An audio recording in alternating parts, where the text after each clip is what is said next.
This video and its content are the intellectual property of the Punjab Education Foundation. It is intended only for educational and professional training use.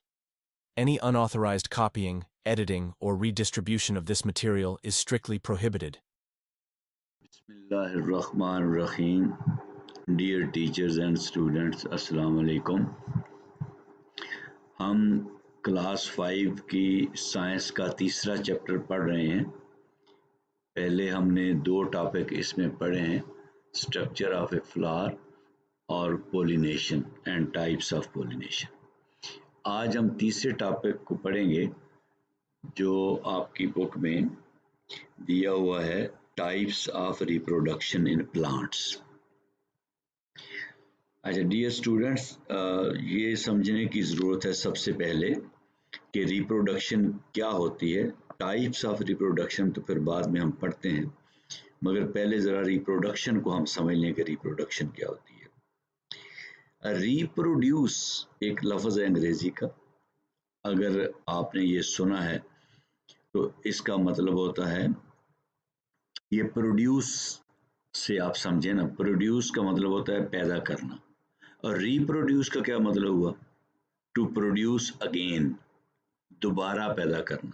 यानी जिस तरह हम try कहते हैं कोशिश करना, retry दोबारा कोशिश करना, थिंक सोचना, रीथिंक दोबारा सोचना, यानी retry try again, rethink think again, reproduce produce again. ठीक है, तो इसी से ये रिप्रोडक्शन नाउन बना है कि बार बार पैदा करना। तो अब ये क्या मतलब हुआ यहाँ पे लिविंग थिंग्स में रिप्रोडक्शन का। आपको पता है कि लिविंग थिंग्स के कुछ कैरेक्टरिस्टिक्स होते हैं जो आपने पिछली क्लासों में बच्चों को पढ़ाए होंगे, जैसे कि लिविंग थिंग्स जो हैं वो उनको न्यूट्रिशन की ज़रूरत होती है, एनर्जी हासिल करने के लिए खुराक की ज़रूरत होती है, वो खाते हैं और पीते हैं। नॉन लिविंग थिंग्स खाती पीती नहीं है, तो ये एक कैरेक्टरिस्टिक है लिविंग थिंग का। लिविंग थिंग्स जो हैं वो रेस्पिरेशन करते हैं, सांस लेते हैं, ब्रीदिंग होती है उनमें, जबकि नॉन लिविंग थिंग्स में ब्रीदिंग नहीं होती। ये भी एक कैरेक्टरिस्टिक है। लिविंग थिंग्स जो हैं उनमें मूवमेंट होती है, वो मूव करती हैं, वो बेशक एनिमल्स हों या प्लांट्स हों। प्लांट्स में डिफरेंट तरह की मूवमेंट होती है, एनिमल्स में डिफरेंट तरह की मूवमेंट होती है, तो हरकत दोनों में होती है। लिविंग थिंग्स का चौथा कैरेक्टरिस्टिक आपने पढ़ा होगा कि ये ग्रो करते हैं, साइज में बढ़ते हैं, मगर नॉन लिविंग थिंग्स साइज में नहीं बढ़ती।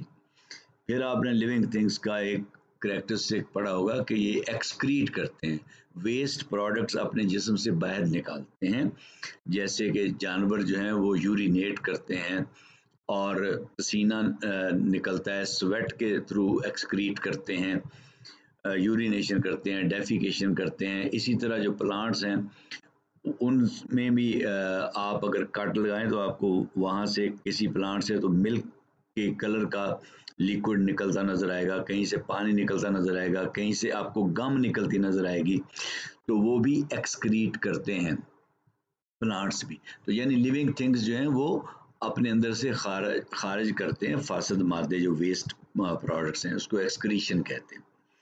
लिविंग थिंग्स का एक और कैरेक्टरिस्टिक जो बहुत अहम है, जो आज का हमारा टॉपिक है, वो है रिप्रोडक्शन। कि लिविंग थिंग्स जो हैं ये बच्चे पैदा करती हैं, नॉन लिविंग थिंग्स बच्चे पैदा नहीं करती। ठीक है, तो यानी ये रिप्रोड्यूस करते हैं, प्रोड्यूस अगेन। क्या मतलब हुआ कि अपने जैसा, अपनी ही किस्म का ये आगे बच्चा पैदा करती हैं लिविंग थिंग्स, वो खा प्लांट्स हों खा एनिमल्स हों। तो बड़ी सिंपल बात हो गई कि रिप्रोडक्शन क्या है, कि reproduction means making more of the same kind of living things, making more of the same kind of living things. कि आप जो है वो just like animals having babies, plants also make new plants। तो plants के भी babies होते हैं और एनिमल्स के भी बेबीज होते हैं। तो ये होता क्यों है, ये रिप्रोडक्शन क्यों होती है? देखें, फॉर कंटिन्यूटी ऑफ जनरेशन, नस्ल को आपने आगे जारी रखना है, क्योंकि लिविंग थिंग्स की एक लिमिटेड लाइफ होती है, उसके बाद उनकी डेथ हो जाती है, वो बेशक एनिमल्स हो या प्लांट्स हो। अगर उनकी डेथ हो जाएगी और आगे उन्होंने अपने बेबीज या न्यू प्लांट्स प्रोड्यूस नहीं किए होंगे तो वो नस्ल कैसे जारी रहेगी। तो रिप्रोडक्शन का असल फंक्शन ये है कि कंटिन्यूटी ऑफ जनरेशन, नस्ल को आगे जारी रखना। तो आप इसको रिप्रोडक्शन को जब बच्चों को समझाएं तो बिल्कुल इसी तरह समझाएं कि having new babies, both animals and plants, they have new babies. Like animals, plants also make new plants of the same kind. New plants the same kind, यानी ये नहीं हो सकता कि एक शीशम का दरख्त जो है उसका बीज आप काश्त करें तो बेरी उग जाए। वो शीशम का बीज जमीन में आप काश्त करेंगे तो शीशम ही उगेगा, पीपल काश्त करेंगे तो पीपल ही उगेगा। तो वो अपने जैसे ही बेबीज आगे प्रोड्यूस करेंगे। तो इस अमल को रिप्रोडक्शन कहते हैं। रिप्रोडक्शन की आगे टाइप्स होती हैं दो, एक है एसेक्सुअल रिप्रोडक्शन और एक है सेक्सुअल रिप्रोडक्शन। आपकी बुक में उन्होंने एसेक्सुअल रिप्रोडक्शन पहले बताई है और सेक्सुअल रिप्रोडक्शन बाद में बताई है, जबकि मैं इसको थोड़ा उलट करूंगा। मैं सेक्सुअल रिप्रोडक्शन जो है वो आपको पहले बताऊंगा और एसेक्सुअल रिप्रोडक्शन बाद में बताऊंगा। मेरे ख्याल में इस तरीके से बेहतर समझ आएगी। सेक्सुअल रिप्रोडक्शन में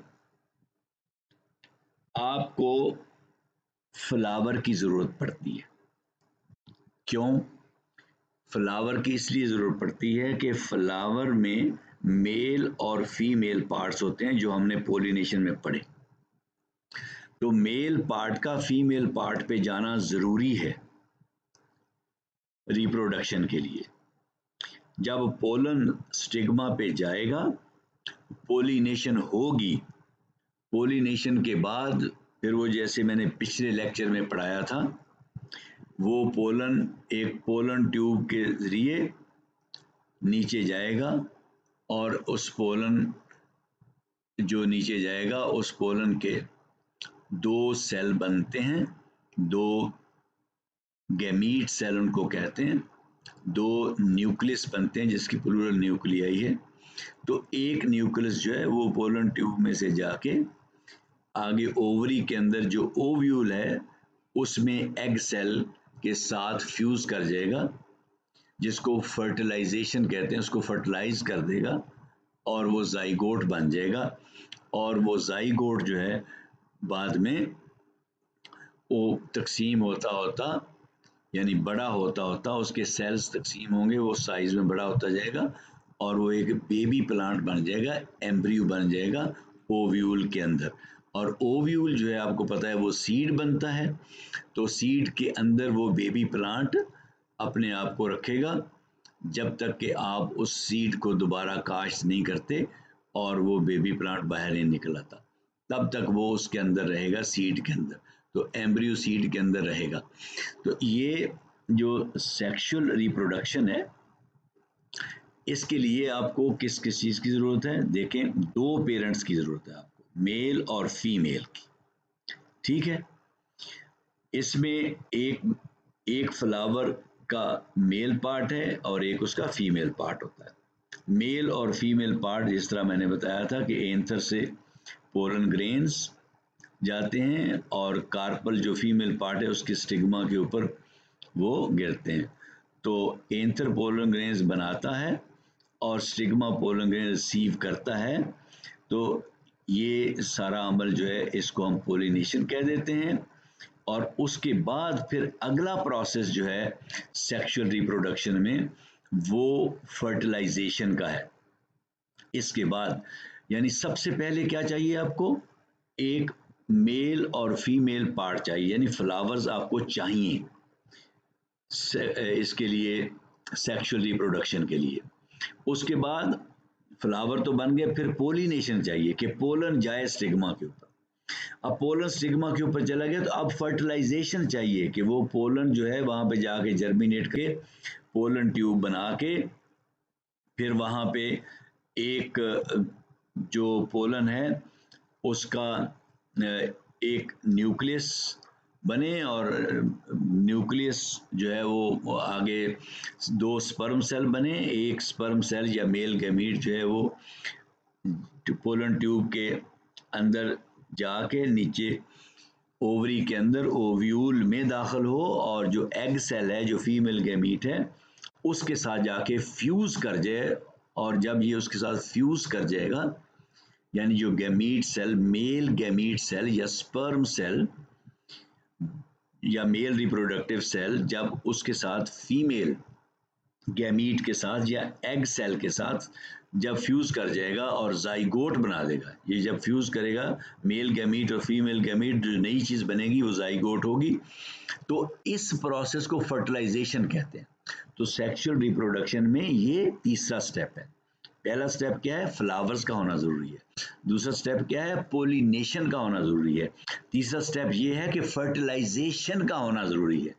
ये फर्टिलाइजेशन है, मेल गैमीट का फीमेल गैमीट के साथ फ्यूज कर जाना, जॉइन कर जाना, मिल जाना, ठीक है।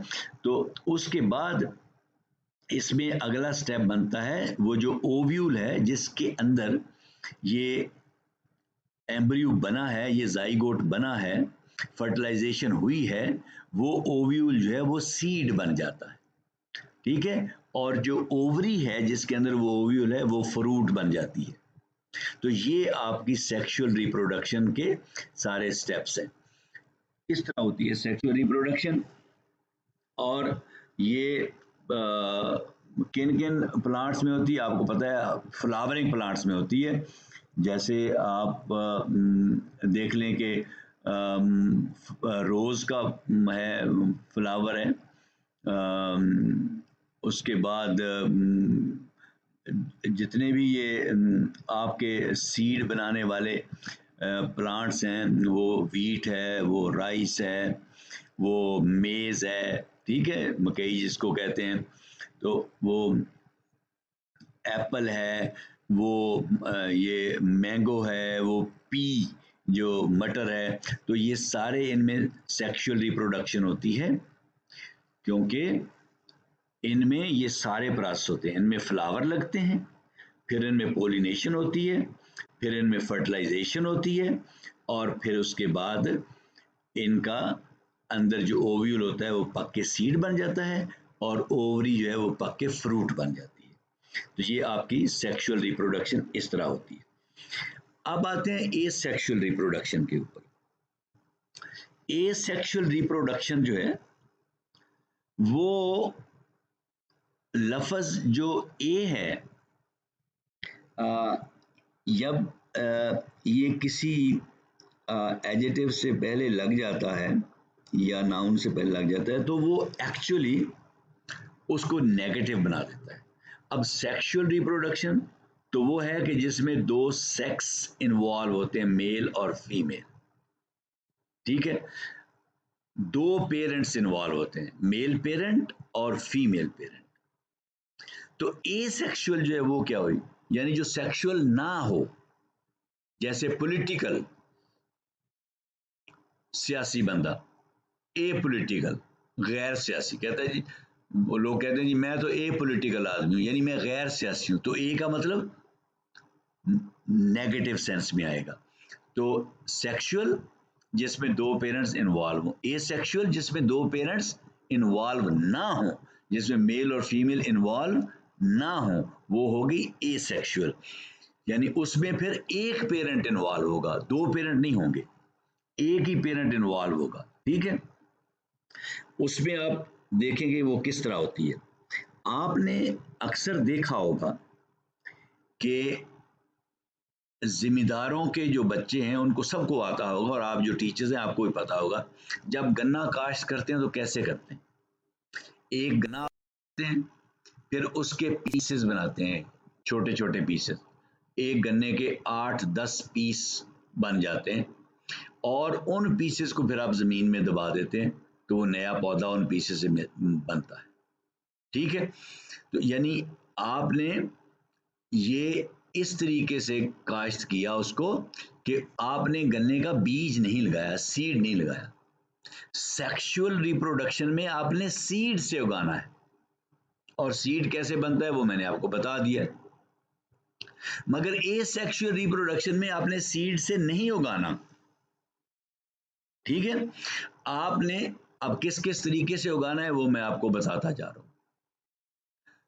आपने गन्ने की मैंने मिसाल दी, ये कटिंग, इसको कहते हैं स्टेम कटिंग। गन्ने का जो स्टेम है, तना है, उसकी आप कटिंग्स बना लेते हैं, छोटी छोटी पीसेस बना लेते हैं और उनको ज़मीन में आप दबा देते हैं तो उससे नए पौधे निकल आते हैं। इसी तरह कभी आपने रोज़ देखा है, फ्लावर, वो कैसे उगाते हैं? फ्लावर की एक टहनी लेते हैं, उसको काटते हैं, उसके लीव्स जो है वो रिमूव कर देते हैं और उसको ज़मीन में गाड़ देते हैं, ज़मीन में लगा देते हैं और उसी से नया पौधा उग जाता है। वो भी स्टेम कटिंग है। ठीक है, मगर उसमें ये याद रखना है आपने कि जब आप वो कटिंग लगाते हैं रोज़ की, तो ज़मीन के अंदर आपने कम से कम 2 नोड जो हैं, 2 नोड वो ज़मीन के अंदर हों और कम से कम 1 या 2 बड्स वो ज़मीन के बाहर हों। अब आप कहेंगे ये 2 नए लफ्ज़ आ गए, नोड और बड, ये क्या होते हैं? ये बड़ी सिंपल बात है। नोड कोई भी प्लांट के ऊपर ऐसा पॉइंट होता है जहां से कोई लीफ निकलता है प्लांट के स्टेम से या ब्रांच से, या कोई उस जगह से फ्लावर निकलता है या उस जगह से कोई ब्रांच निकलती है, वो ऐसा पॉइंट है, नोड उसको कहते हैं। ठीक है, इसलिए मैंने कहा कि ये 2 नोड जो हैं वो ज़मीन के अंदर होने ज़रूरी हैं जब आप कटिंग लगाते हैं, ज़मीन में दबाते हैं तो। यानी नोड एक ऐसा पॉइंट है जहां से या ब्रांच निकल सकती है या लीफ निकल सकता है या फ्लावर निकल सकता है, वो एक पॉइंट है। अच्छा, बड क्या है? बड जो है वो उस पॉइंट के ऊपर एक बम्प है, उभार है, बम्प है, उसके अंदर, उस बम्प के अंदर वो बेबी लीफ या बेबी फ्लावर या बेबी ब्रांच होती है। और वो बम्प जो है, वो बम्प का मतलब आपने ऊंट की कोहान देखी है? ये बम्प इस तरह का बम्प एक ब्रांच के ऊपर या स्टेम के ऊपर बन जाता है और उसमें से फिर ब्रांच निकलती है, उसमें से फ्लावर निकलता है, उसमें से लीफ निकल आता है। तो उस बम्प को बड कहते हैं। मगर उस पॉइंट को जहां से ब्रांच निकलेगी या लीफ निकलेगा या फ्लावर निकलेगा, उसको नोड कहते हैं। तो जब आप कटिंग लगाते हैं इसकी, रोज की, तो उसमें ये ज़रूरी है कि कम से कम 2 नोड जो हैं वो ज़मीन के अंदर हों और 1 या 2 बड जो हैं वो ज़मीन के बाहर हों, क्योंकि बड में से फिर आगे प्लांट ने चलना है, वहां से लीफ निकलेगा, वहां से कोई नई ब्रांच निकलेगी। ठीक है, तो ये हो गई, इसको स्टेम कटिंग कहते हैं। ये एसेक्सुअल रिप्रोडक्शन की पहली किस्म है। ठीक है, तो आपने देखा, जैसे मैंने कहा था कि in asexual reproduction only one plant is needed, only one plant is involve. ये देखा आपने, वही एक पौधा था, उससे एक कटिंग ली और वो कटिंग आपने ज़मीन में लगा दी, आपको किसी सीड की ज़रूरत नहीं पड़ी। ठीक है, only one plant is involve, 2 parents are not involve, 1 parent is involve. ठीक है, and no seeds are involve, no seeds are needed. ठीक है, कोई सीड्स की जरूरत नहीं होती। और a new plant grows from a part of the parent plant like a leaf, stem, root और बड। जो नया प्लांट है वो पेरेंट प्लांट, यानी जिस प्लांट से आपने वो कटिंग ली है वो पेरेंट प्लांट है, उससे नया प्लांट ग्रो कर जाएगा। वो आप एक लीफ लेके भी उगा सकते हैं, मैं आगे बताऊंगा कि लीफ जो है वो किस किस पौधे का लीफ लगा दें तो वो पौधा बन जाता है, किस का स्टेम लगा दें, जो ये मैंने बता दिया कि शुगर केन और रोज की स्टेम कटिंग लगा दें तो वो पौधा बन जाता है, और किसकी रूट लगा दें। रूट, आपने कभी शकरकंदी काश्त करते हुए देखा किसी? ये शकरकंदी होती क्या है, जिसको स्वीट पोटैटो कहते हैं, क्या होती है? ये जो आप खाते हैं स्वीट पोटैटो, ये रूट होती है, ये स्टेम नहीं होता। और जब इसको काश्त करते हैं तो इसका सीड नहीं लगाते, यही रूट जो आप खाते शकरकंदी, इसी के टुकड़े करके काट काट के जमीन में दबा देते हैं। ठीक है, तो ये रूट से अगर आपने को पौधा उगाना हो तो वो भी, ये मिसाल मैंने आपको बता दी है स्वीट पोटैटो की, शकरकंदी की। ठीक है, तो ये पहली किस्म मैंने आपको ये सेक्सुअल रिप्रोडक्शन की बताई, जिसमें स्टेम कटिंग का बताया। और उसके बाद आपकी बुक में उसने बताया हुआ है लेयरिंग, LAYERING, लेयरिंग, लेयर से लफ्ज लेयरिंग निकला है। अच्छा, ये लेयरिंग अगर आपने कभी देखी हो, ये मैंने तो खुद प्रैक्टिकल किया भी है, मैं आपको समझा देता हूँ। ये खासकर जो सिट्रस के फ्रूट है ना, सिट्रस के प्लांट जो होते हैं, सिट्रस, ये सारे सिट्रस के प्लांट हैं, जो खट्टी है, लेमन है, किन्नू है, माल्टा है, मिठा है, ये सारे सिट्रस प्लांट्स हैं। ठीक है ना, संतरा है, ये सब सिट्रस प्लांट्स हैं। ये जो लेमन होता है या मीठा होता है, इसकी अगर कोई एक शाख, जिसको आप ब्रांच कहते हैं, पौधे के नीचे लगी हुई है और वो लटक रही है जमीन के ऊपर और जमीन के साथ टच हो रही है, तो जहां से वो जमीन के साथ टच हो रही है, अगर वहां पे आप उसके ऊपर मट्टी डाल दें, उसके ऊपर मट्टी डाल दें, यानी वो ब्रांच उस जगह से जहां से जमीन के साथ टच हो रही है, वहां पे आप उसके ऊपर अगर मट्टी डाल देंगे, तो आप अगर 15-20 दिन के बाद देखेंगे, अगर फेवरेबल सीजन है, जैसे आपका अगस्त सितंबर अक्टूबर है, या मार्च अप्रैल है, जब ये पौधे ग्रो करते हैं, मूनसून सीजन है या स्प्रिंग सीजन है, तो आप देखेंगे कि 15-20 दिन के बाद वो जहाँ पे आपने मट्टी डाली थी, वहाँ से उस ब्रांच के नीचे रूट्स बन गई हैं, जड़ें बन गई जो ज़मीन के अंदर लग गई हैं। तो अब आप उसको पीछे से काट दें उस ब्रांच को, वो अलहदा एक पौधा बन गया, उसको वहाँ से निकालें, पौधे को नई जगह पे जाके लगा दें, तो वो नया पौधा बन गया।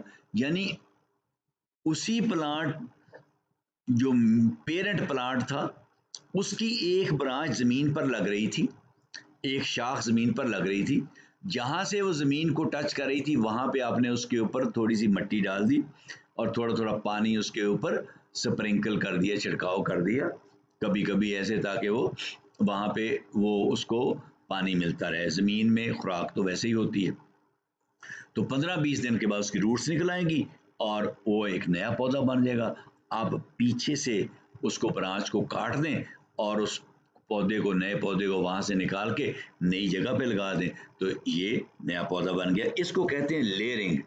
ठीक है, तो ये लेमन में मैंने जैसे कहा उसमें भी होती है, और ये जो जैस्मीन है, चंबेली नहीं होती, चंबेली, चंबेली की शाख भी आप दबा के अगर देखेंगे वो भी बन जाएगी। और ये जो लीची फ्रूट है आप खाते हैं, वो भी लोग इसी तरह बनाते हैं, लेयरिंग से ही। ठीक है, तो ये लेयरिंग होगी। फिर आपके बुक में एक उन्होंने बताया हुआ है बल्ब। बल्ब जब आप सुनते हैं ये लफ्ज़, तो आपके जहन में वो बल्ब आता है जिसको आप रात को जलाते हैं, रोशनी वाला बल्ब, लाइट वाला बल्ब। ये बिल्कुल इसी तरह की शक्ल होती है। आपने अनियन, जिसको प्याज कहते हैं, या गार्लिक, जिसको लहसुन कहते हैं, वो तो देखे हुए। ठीक है, तो ये अनियन आपने ज़मीन में लगा हुआ अगर देखा हो तो इसके ज़मीन से बाहर सिर्फ पत्ते होते हैं, स्टेम नहीं होता। इसी तरह अगर गार्लिक देखा हो, लहसुन, उसके भी पत्ते होते हैं, स्टेम नहीं होता। इन दोनों का स्टेम जो है वो ज़मीन के अंदर होता है, यानी प्याज जो आप खाते हैं वो स्टेम है, गार्लिक लहसुन जो है जो आप खाते हैं वो स्टेम है, स्टेम। ठीक है, तो ये इन दोनों के स्टेम जमीन के नीचे होते हैं। मगर अगर आप गौर करें तो प्याज का जो नीचे वाला हिस्सा है, बाटम, अनियन का जो बाटम है या गार्लिक का जो बाटम है, इसके नीचे बारीक बारीक रूट्स होती हैं। ठीक है ना, तो ये वो नीचे रूट्स हैं, ऊपर ये स्टेम है, और ऊपर फिर सॉइल के आउटसाइड, बाहर जो है वो सिर्फ इसके लीव्स हैं। ठीक है, अब इसका इसको बल्ब कहते हैं। ये जो आपका गोल सा बल्ब की तरह का प्याज है, गोल सा बल्ब की तरह का लहसुन है, इसको बल्ब कहते हैं। अब इसकी एसेक्सुअल रिप्रोडक्शन कैसे होती है? आप क्या करते हैं कि जो प्याज है इसकी नीचे जो रूट्स हैं, जड़ें हैं, उससे थोड़ा सा ऊपर करके आप उसकी बेस को काट लेते हैं।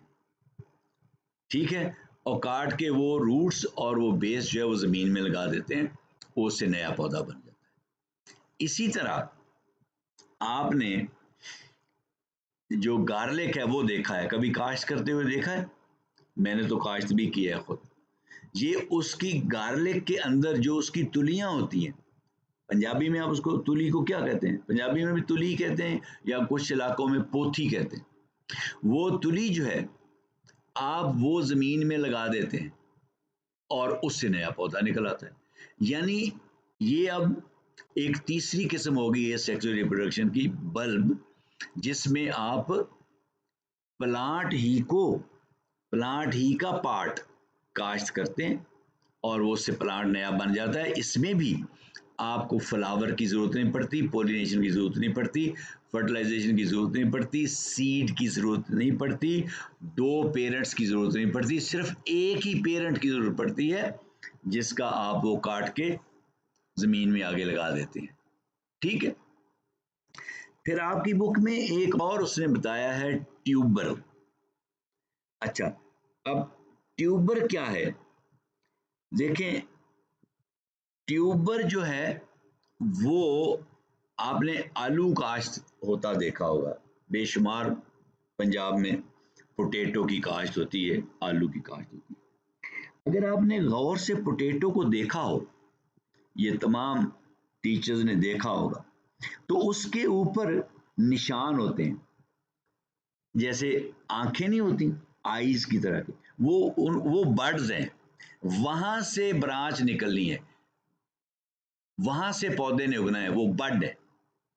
ठीक है, आप क्या करते हैं, एक आलू के पीस काट लेते हैं, मगर ख्याल ये रखते हैं कि हर पीस में कोई ना कोई बड जरूर हो, कोई ना कोई वो आंख, आई जो है वो जरूर, और उनको आप जमीन में लगा देते हैं, उससे नए पौधे उग जाते हैं, और फिर एक एक पौधे को बेशुमार आलू नीचे जमीन में लग जाते हैं। ठीक है, तो ये सेक्सुअल रिप्रोडक्शन का जो है ये चौथी टाइप है, बर्ड से किस तरीके से आप बनाते हैं आगे न्यू प्लांट्स। तो एसेक्सुअल रिप्रोडक्शन में डियर टीचर्स आपने सीखे कि स्टेम कटिंग से, जिसमें आपने एग्जांपल देखी हैं शुगर केन की और रोज की। फिर आपने लेयरिंग देखी, लेयरिंग जिसमें मैंने कहा था कि ब्रांच के ऊपर मिट्टी डाल दें और उसके नीचे जड़ लग जाएगी, उसकी आपने एग्जांपल्स देखी, लेमन, जैस्मीन, लीची वगैरह। फिर आपने तीसरी किस्म देखी बल्ब। बल्ब में आपने दो एग्जांपल मैंने आपको दी हैं, अनियन की और गार्लिक की। उसमें आप बेस में जो रूट्स होती हैं उसके रूट से थोड़ा ऊपर उसको काटें और उसको लगा दें। इसी तरह गार्लिक की एक तुली या जिसको आप एक पोथी पंजाबी में कहते हैं वो लगा दें, तो उससे वो नया प्लांट डेवलप हो जाता है। फिर आपने चौथी किस्म देखी ट्यूबर। ट्यूबर में आपने देख मिसाल पोटैटो की, उसको आप ज़मीन में बरी कर देते हैं काट के, और उससे नया प्लांट आपको मिल जाता है। तो सॉरी, ये आपने सेक्सुअल रिप्रोडक्शन और एसेक्सुअल रिप्रोडक्शन सीखी आज के इस लेक्चर में। अब आप इसमें थोड़ा सा डिफरेंस देख लें। अच्छा, एक तो जो मुअज़्ज़ज़ साहब आपने ये करना है कि जो इसमें जितनी भी पिक्चर्स बनी हुई हैं, डायग्राम्स बनी हुई हैं, वो बच्चों को दिखानी है। बुक के ऊपर लेयरिंग की डायग्राम बनी हुई है, बल्ब की डायग्राम अनियन शो किया हुआ है, ट्यूबर की डायग्राम में उन्होंने पोटैटो शो किया हुआ है, और जो स्टेम कटिंग है उसमें उन्होंने गमले में गुलाब का फूल, गुलाब का पौधा जो है रोज़ प्लांट वो लगाया हुआ है, वो दिखाया हुआ है। सेक्सुअल रिप्रोडक्शन में उन्होंने आपके पेज 33 के टॉप पर वो पूरा एक कार्पल की शक्ल बना के उसमें ऊपर पोलन ग्रेन दिखाया है, फिर स्टिग्मा दिखाया है, स्टाइल दिखाई है, ओवरी दिखाई है, उसके अंदर ओव्यूल दिखाया है, फिर पोलन ट्यूब उसके अंदर जाती हुई दिखाई है, फिर पोलन ट्यूब ओवरी में दाखिल होती हुई और ओवरी से ओव्यूल के अंदर दाखिल होती हुई दिखाई है। फिर उस पोलन ट्यूब के अंदर उन्होंने वो न्यूक्लियस दिखाया है जो ट्रेवल करके वो आ रहा है एग सेल की तरफ, फीमेल गैमीट की तरफ। तो ये जो मेल गैमीट है वो फीमेल गैमीट के साथ फ्यूज़ होता हुआ उन्होंने दिखाया।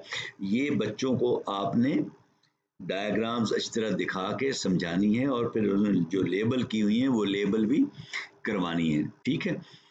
अच्छा, अब थोड़ा सा, वैसे तो मैंने सारा समझा दिया है कि सेक्सुअल रिप्रोडक्शन और एसेक्सुअल रिप्रोडक्शन में क्या फ़र्क है, मगर अब आप एंड पे 1 2 3 4 5 जो डिफरेंसेस है वो मैं बता देता हूँ और समझा देता हूँ।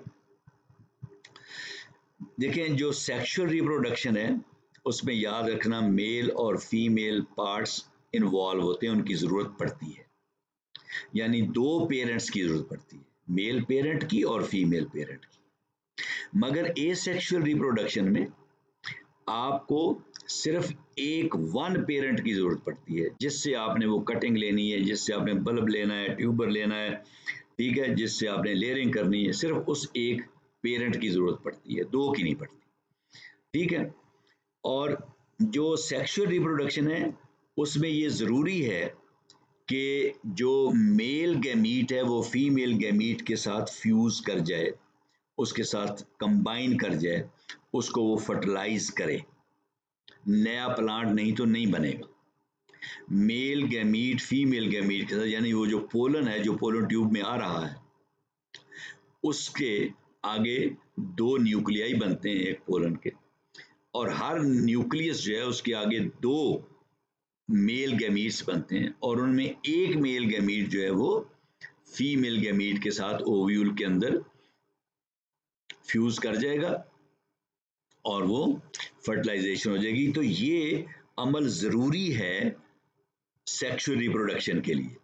मगर एसेक्सुअल रिप्रोडक्शन में इस तरह की मेल और फीमेल गैमीट्स की कोई फ्यूजन की ज़रूरत नहीं है, किसी कम्बिनेशन की ज़रूरत नहीं है, किसी फर्टिलाइजेशन की ज़रूरत नहीं है। सिर्फ आपने एक पेरेंट प्लांट से या आपने कटिंग लेनी है, या आपने लेयरिंग लेनी है, या बल्ब लेना है, या ट्यूबर लेना है, तो आगे जाके आपने उसको प्लांट कर देना है। और तीसरा फर्क ये है, जो सेक्सुअल रिप्रोडक्शन है उसमें जो नया प्लांट बनता है ना सेक्सुअल रिप्रोडक्शन में, कि दो पेरेंट्स हैं मेल और फीमेल मिलते हैं तो नया प्लांट बनता है। वो नया प्लांट बनता है जो पुराने प्लांट बिल्कुल हूबहू पुराने प्लांट जैसा नहीं होगा, उसमें कुछ तब्दीलियां भी आपको नजर आएंगी। मगर जो एसेक्सुअल रिप्रोडक्शन है जो आपने कटिंग से या लेयरिंग से या बल्ब से या ट्यूबर से लगाई है, वो हूबहू एग्जैक्टली जिस प्लांट से आपने ली है उसी प्लांट की तरह का नया प्लांट बनेगा, क्योंकि वो एक्चुअली वही प्लांट है। जब आपने कटिंग ली एक रोज से या गन्ने से, आप देखें गन्ने की बेशुमार किस्में होती हैं, मुख्तलिफ वैरायटी है गन्ने की, मगर आपने जिस वैरायटी का गन्ना लिया उसकी कटिंग लगाई है, आपको एग्जैक्टली उसी तरह का गन्ना मिलेगा। ठीक है, मगर जब आप सेक्सुअल रिप्रोडक्शन करते हैं, जब बीज से उगाते हैं, तो अब गंदम है, आप बीज से उगाते हैं, तो जो नया पौधा है जरूरी नहीं है कि जिस पौधे से आपने बीज लिया था उसके अंदर भी उतने ही बाद में दाने बने जितने उसमें थे, बिल्कुल उसी तरह के उतनी ही शाखें उसकी फूटें जितनी पहले दरख्त की शाखें थी, जरूरी नहीं है। मगर जो एसेक्सुअल रिप्रोडक्शन है उसमें जो नया प्लांट होगा वो मुकम्मल तौर पर मुशाबहत रखेगा, कंप्लीटली रिजेंबल करेगा पेरेंट प्लांट के साथ। ठीक है, तो ये तीसरा फर्क हो गया। चौथा फर्क ये है कि जो एसेक्सुअल रिप्रोडक्शन है उसमें आपने कटिंग लगा दी, हो सकता है वो तो आपको 6 महीने के बाद ही पूरा पौधा बन जाए, क्योंकि आपने पौधा ही लगा दिया ना काट के। गन्ना कितने देर में गन्ना बन जाता है पौधा? साल के बाद तो आप उसको 9 महीने के बाद काट के वैसे ही बेच देते। ठीक है, मगर अगर आप सीड से लगाएंगे तो वो उसकी ग्रोथ स्लो होगी, आहिस्ता आहिस्ता साइज में बढ़ेगा। मगर ये जो एसेक्सुअल रिप्रोडक्शन है ये बड़ा क्विक प्रोसेस है, तेजी से आपने एक बड़ी कटिंग लगा दी है, वहीं से पौधा निकल के 6 महीने में नया पौधा बन गया। मगर जब आप सीड से उगाते हैं तो वो सीड से पहले जर्मिनेट करता है, छोटा सा निकलता है ज़मीन से बाहर, आहिस्ता आहिस्ता वो उगता है। तो वो जितनी कटिंग लगा दी थी उतना बड़ा बनने में ही साल लगा देगा। तो इसलिए जो सेक्सुअल रिप्रोडक्शन है वो स्लो प्रोसेस है और एसेक्सुअल रिप्रोडक्शन जो है वो क्विक प्रोसेस है। तो ये आपका टॉपिक था रिप्रोडक्शन और टाइप्स ऑफ रिप्रोडक्शन। मोअज़्ज़ज़ साथी, आपने इसी तरह जिस तरह मैंने आपको समझाया है बच्चों को समझाना है, और ये जितनी भी इसमें टर्मिनोलॉजी यूज़ हुई है उस सब को समझाना है बच्चों को, चूँकि बच्चों ने जब पेपर देना है तो वो ज़ाहिर है इंग्लिश में पेपर देना है, तो आपने अपनी बुक से उनको जब पढ़ाना है, ये जो टेक्स्ट आपकी इस चैप्टर में है जब उसको पढ़ाएंगे तो एग्जैक्टली ये जो चीज़ें मैंने एक्सप्लेन की हैं ये चीज़ें उनमें आएंगी। कुछ चीज़ें मैंने अच्छे तरीके से मज़ीद ज़्यादा एक्सप्लेन की हैं, वो भी आप साथ एक्सप्लेन करते जाएंगे, और इस तरह बच्चों को अंग्रेज़ी में जवाब देना भी आ जाएगा और उनको समझ भी आ जाएगी। इसके ऊपर भी मैं पिछले लेक्चर्स की तरह आपको लेक्चर का मटेरियल भी भेजूंगा, उसमें आपके लिए एक वर्कशीट, एक प्रैक्टिस करने के लिए प्रॉपर वो बना के भेजूंगा, किस तरीके से आपके कॉन्सेप्ट क्लियर हो। फिर मैं आपको एक स्पेसिमेन टेस्ट पूरा इस टॉपिक का बना के भेजूंगा, उसके साथ आंसर की भी होगी। तो ये सारी चीज़ें, यानी इसका जो इसके नोट्स हैं वो, फिर इसकी प्रैक्टिस के लिए वर्कशीट वो, फिर एक टेस्ट जो पूरा कंसेप्ट इस टॉपिक का आपका टेस्ट कर लेगा, उसके जो क्वेश्चन होंगे एंड पे आंसर की ज़रूर दी होगी, ताकि अगर आपको कोई कन्फ्यूजन हो तो आप उसमें से आंसर भी देख सकें। तो यहाँ पे मैं इजाज़त लेता हूँ, अल्लाह हाफिज़। अगला टॉपिक जो आपका है वो स्ट्रक्चर ऑफ सीड है, वो इंशाल्लाह फिर हम नेक्स्ट लेक्चर में, लेक्चर नंबर 4 में उसको कवर करेंगे। अल्लाह हाफिज़, अपना ख्याल रखिएगा।